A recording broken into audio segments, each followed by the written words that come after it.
All right, here is an interview with Rchrd Sl, which I think I took from an issue of the Comics Journal I took some time ago. I printed it out probably to read in the bath, and I'm just going to read it to you. And I've got the light overhead because it's in tiny, tiny font, and we'll see how it goes. Rchrd Sl, The Art of Mystery and Horror. This is Lorraine Kaufman, Ventures Underground. Rchrd Sl was born in Oakland, California, and grew up in the Chicago area where his father was an antiques dealer. As a youngster, Sl spent many hours in Chicago museums, staring at the mummies, stuffed animals, and caveman dioramas. He then lived in Arizona for a number of years before returning to the Bay Area, where his lifelong compulsion to draw had led him to graduate with an MFA in painting from Mills College. Sl's paintings and prints have been exhibited internationally. His illustrations and comics have been widely published in many newspapers, books, and magazines, such as Esquire, Playboy, and Raw. His animated serial, Invisible Hands, appeared on MTV's Liquid Television, and his work can also be found on the Residents' CD-ROM Freak Show and Bad Day at the Midway. Two collections of his comics, now long out of print, were published by Kitchen Sink Press, Hypnotic Tales 1992 and Black Cat Crossing 1993. Sl produced a comic book called 13 O'Clock for the publisher Dark Horse in 1992, and he wrote and drew a number of full-colored comics for the Nickelodeon magazine from 1993 to 1995. A small book of black-humored verse drawings called The Ghastly Ones was released in 1995. From 1995 to 1997, Sl created the horror thriller graphic novel The Chuckling Whatsit.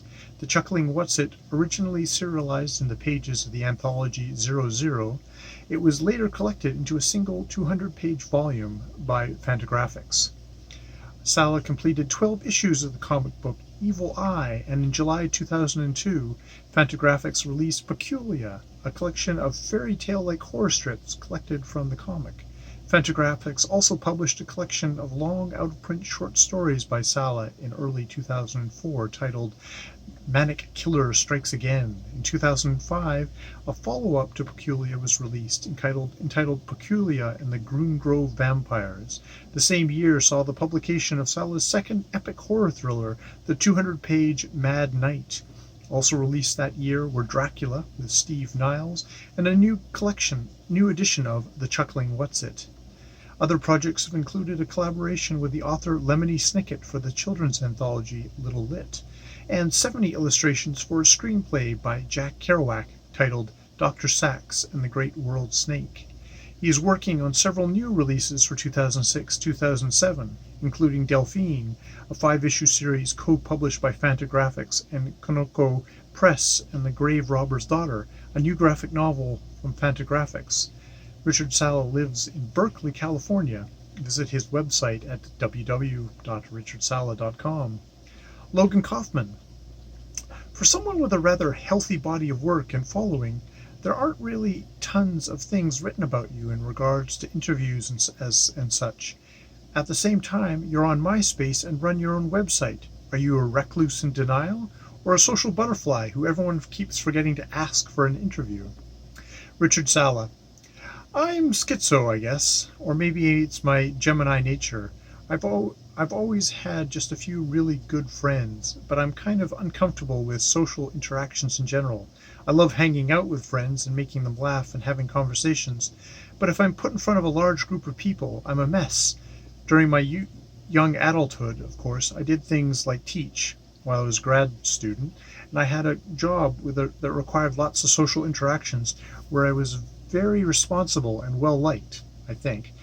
But I was a shy kid, and after becoming a full-time freelancer working out of my own home, I think I somehow began to unlearn lots of my social skills. Being a cartoonist requires spending a lot of time alone in your head. I've always been extremely neurotic, and after my divorce, we were together for 20 years and are still good friends, I just sort of lost interest in trying to be more social.